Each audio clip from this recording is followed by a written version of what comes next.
Bueno, gloria a Dios por su palabra, ¿no? Antes se me pasó, en uno de mis despistes, se me pasó compartir lo que tenía pensado de devocional. Lo vamos a hacer ahora. Leemos en Deuteronomio 8:3. Deuteronomio 8:3, Antiguo Testamento. Dice así Dios, lo dice el mismo Señor, dice, y te afligió, perdón, no está hablando Moisés, lo siento, y te afligió y te hizo tener hambre, y te sustentó con maná, comida que no conocías tú, ni tus padres la habían conocido, para hacerte saber que no solo de pan vivirá el hombre, mas de todo lo que sale de la boca de Dios vivirá el hombre. Fijaos lo que aquí dice, el pueblo de Dios fue afligido, ¿no? Cuando estuvo en el desierto fue afligido, incluso tuvo hambre. ¿Y por qué Dios permite estas cosas? Nos puede permitir en nuestra vida, a veces permite que nuestra vida se vea en aflicción para que tengamos hambre de Él. Para que tengamos hambre de Jesús. Y Dios nos quiere recordar en este pasaje de que no solo de pan vivirá el hombre, mas de toda palabra que sale de la boca de Dios vivirá el hombre. Dios quiere recordarnos que necesitamos su palabra. Necesitamos sus promesas. Yo no sé si tú las buscas. Una promesa personal quizá para tu vida. ¿Cómo leemos la Biblia? ¿Para que Dios nos hable, para criticarla, para ponerle peros o no la leemos? Dios quiere que la leamos, dice, para hacerte saber que no solo de pan vivirá el hombre, sino de toda palabra que sale de la boca de Dios vivirá el hombre. Yo no sé, pero no es verdad que a veces descuidamos la meditación en la Escritura. Dejamos correr los días y decimos, bueno, un versículo de vez en cuando no está mal, pero fijaos que aquí dice que todo lo que sale de la boca de Dios hace vivir al hombre. La sociedad actual está muy desorientada. ¿Por qué? Porque ha pensado, bueno, que lo que dice la Biblia, que es poco menos que un cuento de hadas y que cada uno, pues que, hombre, como me decía a mí una persona, hombre, es que no hay que ser tan fanático. Y una persona además que quería yo mucho, me decía, es que no hay que ser tan fanático, hombre, leer la Biblia. O sea, leer la Biblia significa conocer todo lo que sale de la boca de Dios. Es el alimento de nuestra alma, nuestro sustento, no solo el sustento físico, sino el sustento espiritual, el alimento de nuestra alma. ¿Cuánto le dedicamos diariamente? Por eso venimos a la iglesia, ¿verdad? Nos reunimos porque oímos en las reuniones palabra de Dios y ella es alimento para nuestra fe. ¿Está de acuerdo? Por eso necesitamos venir a las reuniones, por eso necesitamos reunirnos. El verano, como decía el otro día Jonathan, es un tiempo muy propicio para abandonar las cosas de Dios, dedicarnos más a nuestras cosas y dejamos un poco a veces, ¿no?, de lado lo que es la vida con Dios.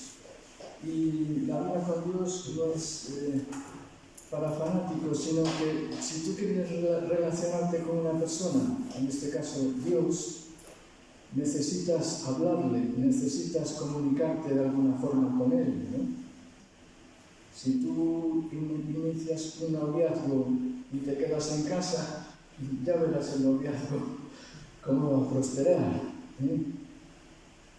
¿Verdad? Que Dios lo necesitamos, queremos hablar con Él y nos transmite, de verdad, ¿a que sí? Cuando estamos con Él nos transmite, no sé, una alegría, una paz que no podemos tener de otra manera, ¿no? Porque si Dios quiere que leamos su palabra es para que nos vaya bien, como dice Él en otro lugar, para que os vaya bien. Y por eso hoy vamos a seguir esta reunión escuchando más palabra de Dios, acerca de la palabra de Dios. A mí me da un poco de miedo cuando decimos, bueno, es que ahora vamos a compartir la palabra de Dios. Pero la palabra de Dios, lo digo por mí, puede ir mezclado con pensamientos humanos.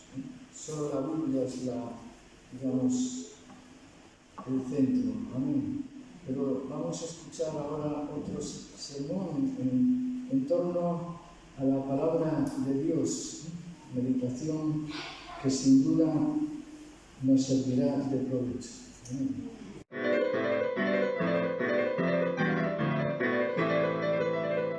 Buenos días a todos y a todas en esta mañana, Hoy hace calor, algo, ¿no? ¿Verdad que sí? Pues, bueno, el caso es estar en buena temperatura con el Señor. Ese texto que nos compartía hace un instante nuestro hermano Eduardo, creo que es el aperitivo precisamente para la predicación en esta mañana. Te afligió, te hizo tener hambre y te sustentó comida que no conocías tú. Hace algunas semanas recordábamos implícitamente este texto, recordando cómo Israel había murmurado, había despreciado, ¿recordáis? Las bendiciones del maná. Claro, Moisés ya conocía al pueblo aquel que era de dura cerviz. Yo siempre digo, entiéndase jocosamente, que si Moisés hubiera vivido los tiempos actuales, hubiera sido accionista de la Bayer, de los fabricantes de la aspirina, ¿verdad? Porque menudo dolores de cabeza le dio a aquel pueblo, ¿verdad? A aquel pueblo había que tomarse las aspirinas como tortillas casi, ¿no? Y el pueblo de Israel era un pueblo desagradecido. Lo mismo pasaba, decíamos que cogíamos la frase de cierto antropólogo, sociólogo, que dice, en cada tipo de sociedad o cultura, la gratitud es la más rara de todas las virtudes. En cada tipo de sociedad o cultura, la gratitud es la más rara de todas las virtudes. Y eso, tristemente, también incluye a la cultura cristiana. No estoy diciendo que seamos una panda de desagradecidos, tampoco quiero que tengamos complejo de culpabilidad, pero sí que creo, y después de lo que acaba de decir Eduardo, con más cuidado lo digo, creo que nos falta gratitud al Señor. Porque ciertamente hemos de ser agradecidos. El domingo pasado vimos que, viendo como las enseñanzas del apóstol Pablo, vimos que, recordando Filipenses 4, 5, 6, cuando dice aquello de que vuestra gentileza sea conocida de todos los hombres, el Señor está cerca, por nada estéis afanosos, sino sean conocidas vuestras peticiones delante de Dios en toda oración y ruego, con acción de gracias. Y meditábamos en primer lugar que el creyente agradecido ora con acciones de gracia. A veces pensamos que la gratitud son palabras. Y en esta aventura, en esta incursión en el tema de la gratitud que estoy teniendo en estas semanas, lo que veo menos son palabras, son acciones. Y el segundo punto que veíamos era recordando Colosenses, capítulo 1, versículo 3, orando por vosotros, dando gracias a Dios Padre de nuestro Señor Jesucristo. Y decíamos que la gratitud, el creyente agradecido, incluye a los demás en la gratitud a Dios. Yo no puedo incluirte si no tengo comunión contigo, lo cual es un desafío. Una de las cosas de la vida cristiana es la comunión. Y a veces se dice, cuanto más conozco a las personas, más quiero a mi perro, ¿verdad? El problema es cuando esto también se dice en la iglesia. Pero es que en la iglesia nos congregamos un grupo de gente pecadora. Las cosas son como son. Cuando voy al hospital, o voy al ambulatorio, o lo que sea, y oigo a la gente toser, a veces me molesta. Pero digo, ¿es que es el sitio donde deben estar? Yo no me imagino a alguien que vaya a Montecelo, aunque nos puede haber, pero eso ya es un problema psiquiátrico, ¿no? Que vaya estando sano. Yo estoy sano, pero vengo aquí porque disfruto. Allí van los enfermos. Y a veces en el hospital, en los ambulatorios, ves cada cuadro, pero que dice, es que están enfermos. Hombre, a la playa va gente con ganas de ir a la playa. Pero al hospital, hombre, Santi, yo lo estoy viendo esta mañana, que tiene unas ganas de ir al San Antonio de Fátima del Bailes, que está contenido. El San Antonio de Fátima hay gente enferma. Aquí hay gente pecadora en esta mañana. En la iglesia es un sitio de gente pecadora. Y aunque mi hermano tenga mis diferencias, yo tengo que incluir a mi hermano en la gratitud. Quisiera bien seguir avanzando en esta serie que hemos llamado Gratitud. El título es original, pero no os quejéis, soy cortito. Quiero llevaros al libro de Hechos, capítulo 8. Y vamos a hacer una serie de versículos en esta mañana. Y como son varios, no los he traído en pantalla, como otras veces, porque sé que sois gente del libro, es decir, de gente que lleváis la Biblia con vosotros, aunque sea en 2.0, es decir, en versión móvil. Hechos, capítulo 8, versículos 1 al 3. Es en el contexto de la lapidación del martirio de Esteban. Saulo consentía en su muerte. En aquel día hubo una gran persecución contra la iglesia que estaba en Jerusalén y todos fueron esparcidos por las tierras de Judea y de Samaria, salvo los apóstoles. Y hombres piadosos llevaron a enterrar a Esteban e hicieron gran llanto sobre él. Y Saulo asolaba la iglesia y entrando casa por casa, arrastraba a hombres y a mujeres y los entregaba en la cárcel. Kim Jong-un, versión siglo I. Pero vamos al capítulo 9.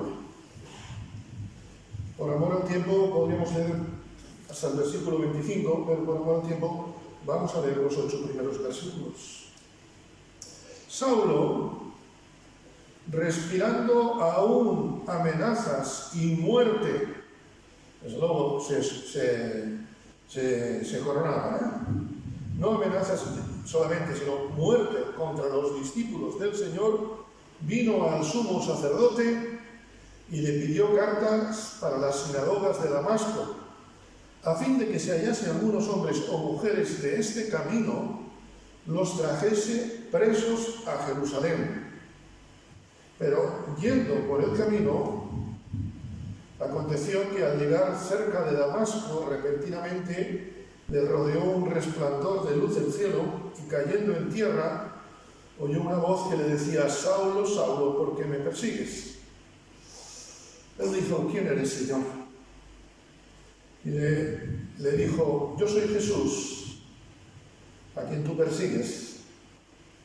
De una cosa te es dar coces contra el aguijón. Saulo, temblando y temeroso, dijo: Señor, ¿qué quieres que yo haga? Y el Señor le dijo, levántate y entra en la ciudad, y se te dirá lo que debes hacer. Y los hombres que iban con Saulo se pararon atónitos, es decir, se quedaron petrificados, oyendo a la verdad la voz, pero sin ver a nadie. Entonces Saulo se levantó de tierra y abriendo los ojos no veía a nadie, así que llevándole por la mano, le metieron en Damasco. La vida de Saulo es un ejemplo, más que una serie, es un ejemplo. En ese camino de Damasco, que todos aquellos que hemos conocido al Señor hemos tenido en una forma u otra, me gusta la conjunción adversativa del versículo 3, pero yendo. ¿Cuántas veces Dios ha cambiado nuestros caminos, verdad?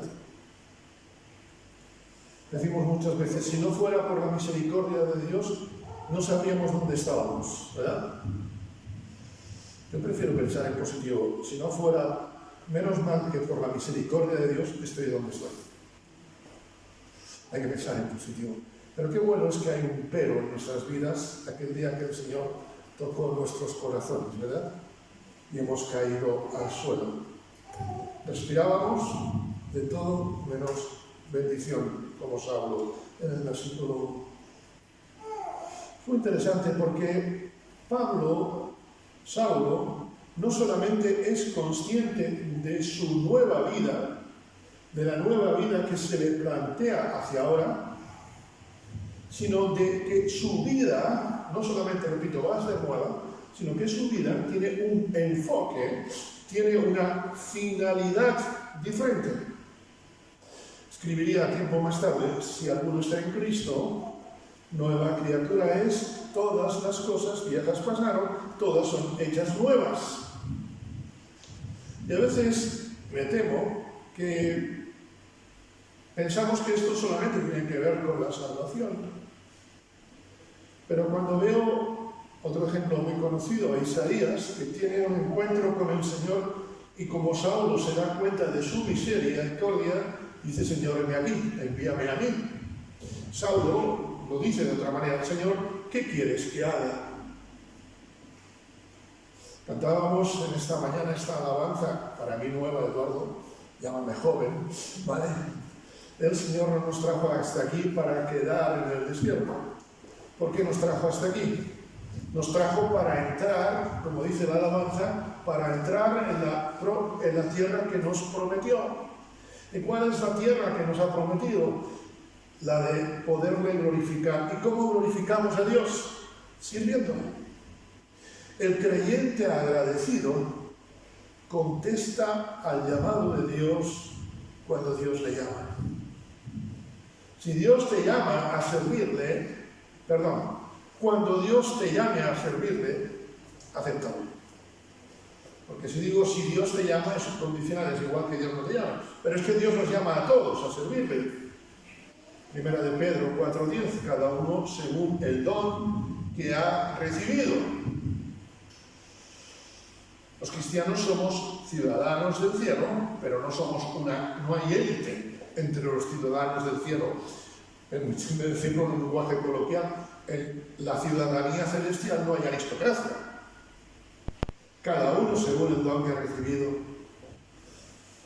La vida de Saulo, antes de conocer al Señor, era una vida de comodidad, era una vida de abundancia, y jamás en sus epístolas, lo veis, echó en falta o se quejó de las comodidades de su vida anterior. Tampoco, y cuando lo hace con me atrevo a decir, colorado como un tomate, cuando recuerda cómo era su vida anterior, lo hace con vergüenza. Nunca recordó los buenos tiempos antes de conocer al Señor. Nunca recordó los buenos tiempos de fama entre el pueblo judío. Porque, ojo, cualquiera no entraba al sumo sacerdote a pedirle cartas, Tenía que ser alguien, digamos así, de la élite religiosa. Y Pablo después se convierte en un perseguidor y que intenta, como bien sabemos, matarle. Pablo no recordó nunca los tiempos de estabilidad económica, ni siquiera de estabilidad familiar.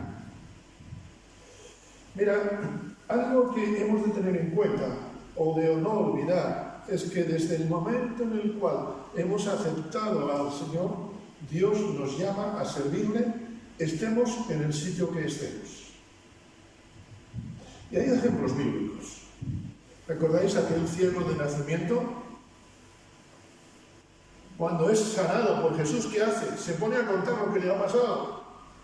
No esperó después a tener una conversación con Jesús, un tiempo de formación. Después seguramente tuvo formación. Pero él desde el primer día empezó a hablar. Y su testimonio, desde luego, en un seminario evangélico a lo mejor no hubiera costado tiempo aprobar, porque desde el primer día él empieza a predicar. ¿Recordáis el sermón? Yo solo sé que era ciego y que ahora veo. Es que los sermones se dan con nuestro testimonio, con nuestra vida. Es más, me atrevo a decir, el 99% de los sermones se dan sin palabras.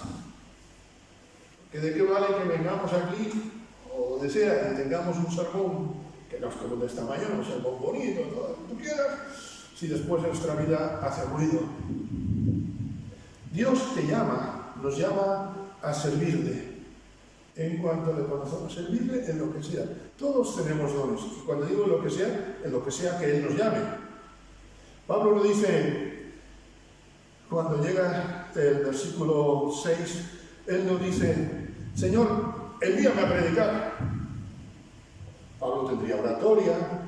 Señor, envíame a enseñar. ¿Qué quieres que haga? ¿Y si Dios te hubiera puesto para un servicio en la iglesia de Jerusalén que no hubiese salido adelante? Yo estoy seguro que Saulo hubiera sido fiel. Sobre poco has sido fiel, sobre mucho te pondré, dice el Señor.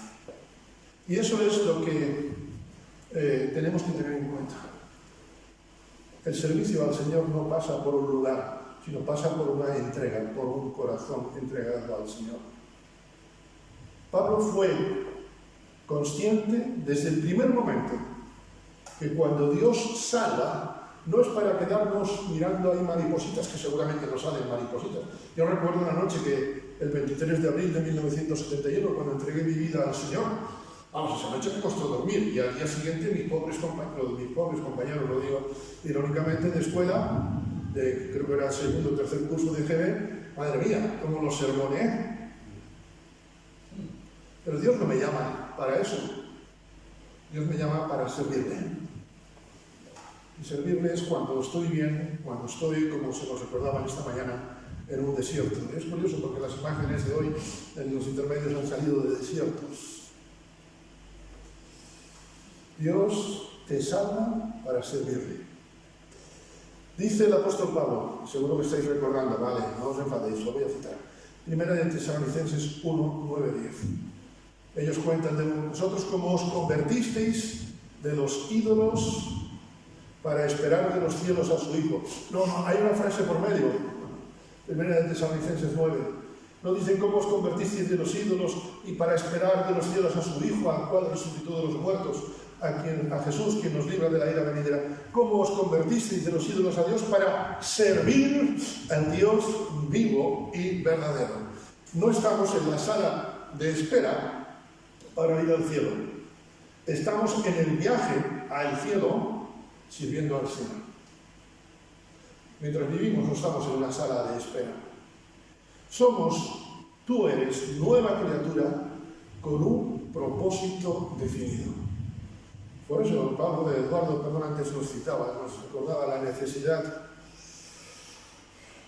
la imperiosa necesidad, permitidme la redundancia, la necesaria necesidad de buscar la palabra de Dios. Porque si yo no tengo contacto con el Señor, puede que esté pensando que le estoy sirviendo, pero en realidad no le estaré sirviendo. Muchos cristianos a veces somos, Dios quiera que ninguno de los que estamos en esta sala, ni de los que nos ven, como el rey Luis XIV, ¿verdad? Todo para el pueblo, pero sin el pueblo. Todo para Dios, pero sin Dios. ¿Por qué? Porque no tengo contacto con Él. Eso de leer la Biblia, sí. Pero, mira, si no tengo contacto con el Señor, mi servicio es nulo. Todo lo que hacéis o digáis, hacedlo, dice, para la gloria de Dios. Y yo no puedo glorificar a Dios si no tengo contacto en mi vida. Repito, en estas semanas estoy meditando esta serie, que si Dios lo permite, continuaremos algunos domingos más. Estoy avergonzado delante del Señor, porque mi vida de gratitud dista mucho de lo que me enseña el apóstol Pablo, pero estoy agradecido con el Señor porque me está dando una oportunidad de cambiar las cosas. Nuestro compromiso con el ministerio evidencia nuestra gratitud a Dios. Decíamos, en cada sociedad, en cada tipo de sociedad o cultura, la gratitud es la más rara de todas las virtudes. Cuídaréis de poner todo por obra, todo mandamiento que yo os ordeno. Leemos en Deuteronomio 8. Recuerda que el Señor te dio comida que no conocías para hacerte saber que no solo de pan vivirá el hombre, que no solo de saber versículos vivirá el hombre. Porque yo puedo saber versículos, pero no tener contacto con la palabra de Dios. Es muy curioso cuando se hacen canciones de un idioma en otro, ¿verdad? Cuando a veces un cantante, que lo digo con sumo respeto, quiere cantar en otro idioma. Se hace una canción en español y se quiere pasar al inglés. Y el pobre que canta en español sabe de español lo justito. Y tú lo pones a cantar en inglés y él canta como un loro, pero no sabe lo que está diciendo, ¿verdad? Y se la sabe de memoria, o al revés. Muchos nos ha sorprendido cuando a veces han venido cantantes de fuera que te cantan una canción en español, que la tenemos memorizada. Y después los oyes hablar y no tienen ni idea. Hay cristianos así, que saben muchos versículos, pero no conocen palabra de Dios. Y en estos tiempos, queridos hermanos, de tantas falsas doctrinas, el consejo paulino nos lleva a examinar todo y retener lo bueno. A no decirle amén a todo, ni a decirle fuera todo, sino a retener lo bueno. ¿Y cómo retenemos lo bueno? Conociendo al Señor, siendo agradecidos con Él, sirviendo al Señor. Trabajé 26 años en una empresa y yo sabía lo que a mi jefe le gustaba y lo que no le gustaba. Y muchas veces no tenía que decírselo. Pero estuve en un lapso de 5 años fuera. Cuando retomé la relación con él, hubo algunas cosas, permitidme la expresión, que tuve que reciclar, y doy gracias a Dios por el buen jefe que fue. De hecho, nos seguimos apreciando en una nota. En el caso mío es gratitud, en el caso de él es un mérito, porque con un tiempo como yo no sé. Pero bueno, ¿entendéis? Tuve que reciclarme. Bueno, la Escritura lo dice de otra manera. Renovando vuestro entendimiento, Romanos 12. Lamentablemente, el ambiente, el clima social de falta de compromiso ha calado en muchos cristianos. Y esto hoy día se nota en las iglesias locales. Hay falta de compromiso. En cada sociedad o cultura, la gratitud es la más rara. Y la gratitud, repito, es acciones.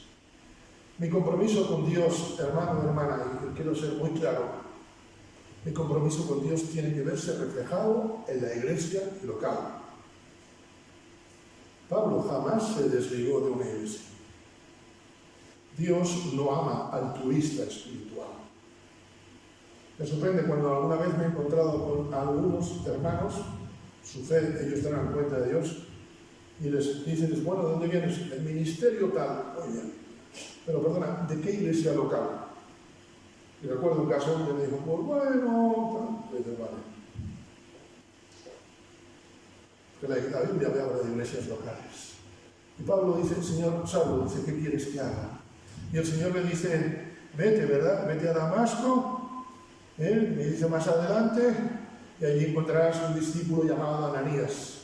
Intégrate, no vayas por libre. Quiero llevaros en segundo lugar en esta mañana a la primera epístola del apóstol Pablo. Estamos viendo la gratitud del apóstol Pablo. La primera epístola a los Tesalonicenses.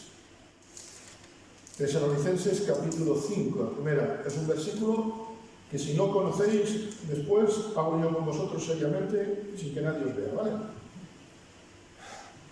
Primera de Tesalonicenses 5, 18. Estos son esos versículos que deberíamos saber de memoria y vivir por instinto. Dad gracias en todo, porque esta es la voluntad de Dios para con vosotros en Cristo Jesús. Ay, dad gracias en todo.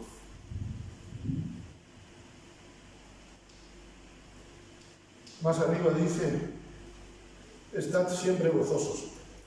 Saulinho, por favor, Pablo, ¿eso de estar siempre gozosos? No dice que no podamos estar tristes. Uno puede estar triste, puede decir, debe tener tristeza ante una enfermedad, ante la partida de un ser querido, ante situaciones. Pero el gozo depende de la relación con Dios. Por eso dice que tengamos cuidado, ¿no?, que se nos introduzca ninguna raíz de amargura.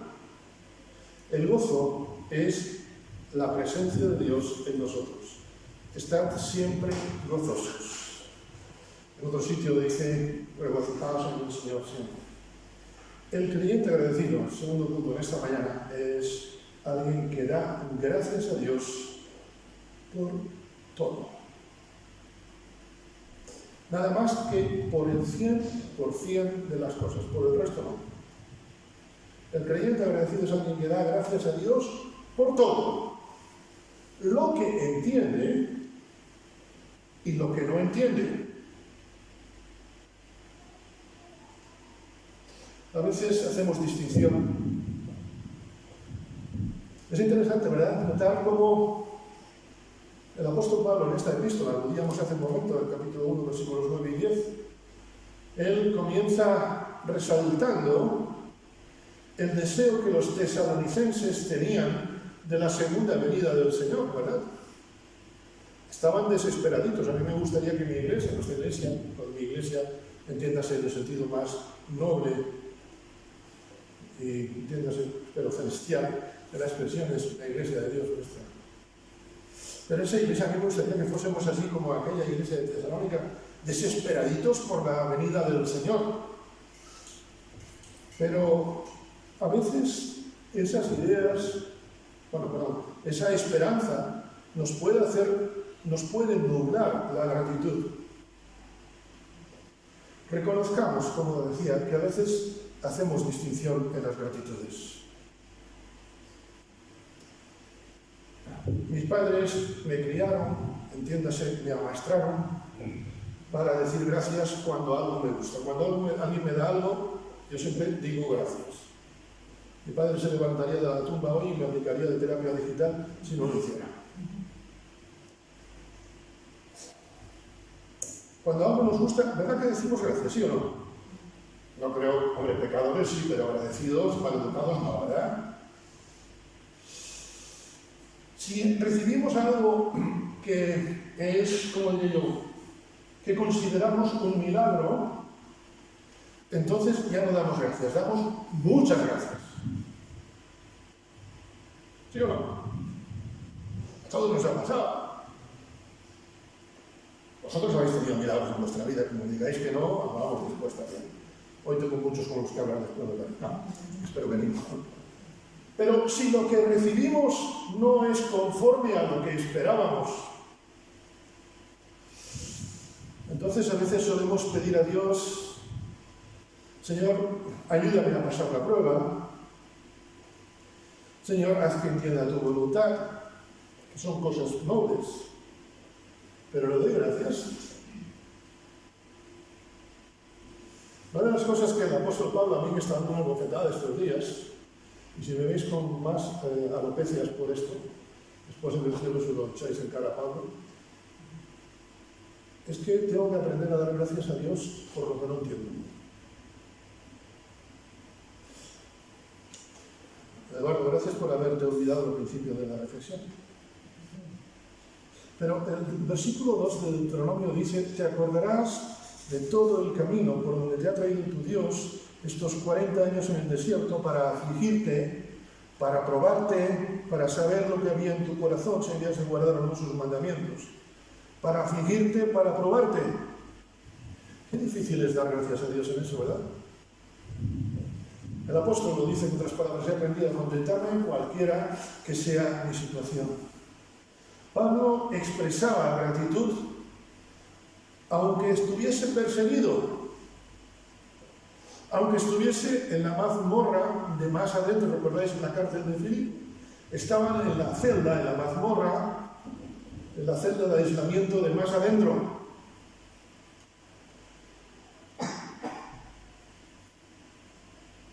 Y de la celda de más adentro era donde había más libertad.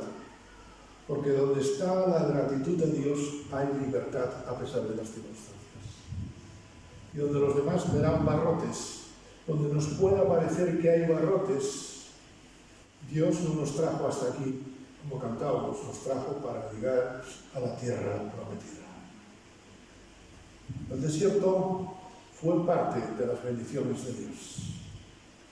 Dice el apóstol Pablo a los Efesios: dando siempre gracias a Dios, dando siempre gracias por todo al Dios y Padre en el nombre de nuestro Señor Jesucristo. Yo, queridos hermanos, os lo confieso en mi corazón, en este texto yo tengo que pedir al Señor que aumente mi fe. No sé vosotros.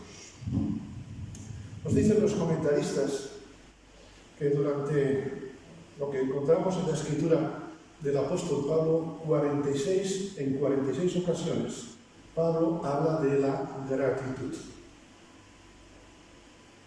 Es interesante, ¿verdad? Las estadísticas a veces son buenas.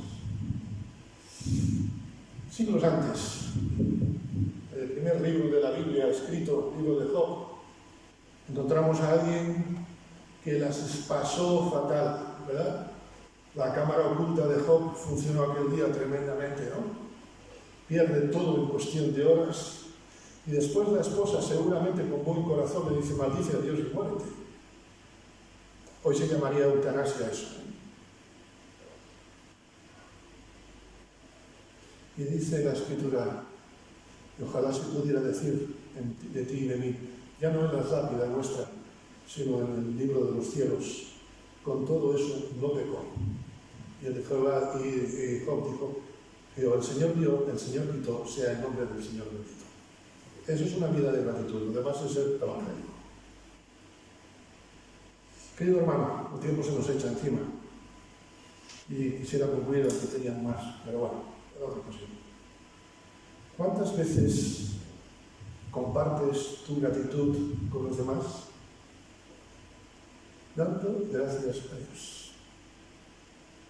¿Cuántas veces compartimos nuestra gratitud con los demás? ¿Cuántas veces se la expresamos a Dios? ¿Cuántas veces decimos: Señor, yo no entiendo nada, pero si tú me lo das? Salmo 31:15. David no entendía mucho de lo que estaba pasando, estaba viviendo un tiempo de tormentas, aún en tormentas, cantábamos esta mañana, ¿verdad? Y él dice: en tus manos están mis tiempos. Cuenta la historia de un avión que estaba dando fuertes saltos, sacudidas, estaba pasando un momento de turbulencias. De hecho, avisaron a los pasajeros que se pusieran las mascarillas, por si acaso. Todo el mundo, quien más, quien menos, iba nervioso, algunos hablando en arameo, otros incluso de la parte norte. En fin, ¿me entendéis? Y un muchacho que viajaba en el avión iba tan pancho. Y alguien le dijo: ¿no tienes miedo a que nos caigamos, que nos matemos? Dice: no, Señor, no tengo ningún miedo. ¿Y por qué no tienes miedo? Porque mi padre es el piloto de este avión. No sé qué turbulencias estarás pasando en tu vida. Gracias a Dios. Porque esta es la voluntad de Dios para con vosotros, para contigo, para con Juan, para con Eduardo, para con Víctor, para con Jonathan, en Cristo Jesús, al cual glorificamos ahora y siempre, y deseo que los contigo. Amén.